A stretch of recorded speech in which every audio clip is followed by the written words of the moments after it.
kazi kubwa ambao wanaifanya.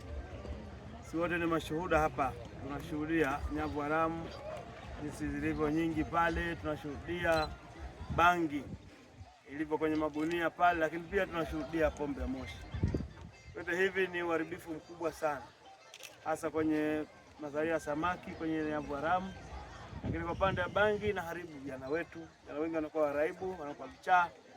Lakini kwa pombe ya moshi pia ni hivyo hivyo, na haribu vijana wetu wanakuwa waraibu, wanashinda kwenye pombe, hawezi kufanya kazi yoyote. Kwa hiyo tunashukuru jeshi la polisi kwa kazi kubwa ambayo mnafanya, na kazi yenu ya kizalendo. Mara nyingi kazi ya kizalendo Mwenyezi Mungu ndiye anayewalipa. Kwa hiyo niseme tu kwamba endeleeni kufanya kazi hiyo, ni kazi ya kizalendo kama ilivyo kwa mujibu wa sheria kwamba kazi yenu ni ya kulinda raia na mali zao, na hapa mmeokoa raia wengi sana ambao wangepata shida kutokana na pombe ya moshi na bangi. Kwa tunawashukuru sana na tunaomba muendelee na doria na misako ili kuweza kuwafikia wengine wengi ambao ndio waenda kinyume na sheria ya Jamhuri ya Muungano wa Tanzania.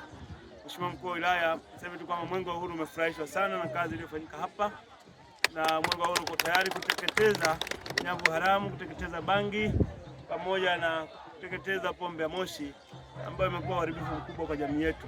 Kwa tunashukuru sana, asante sana.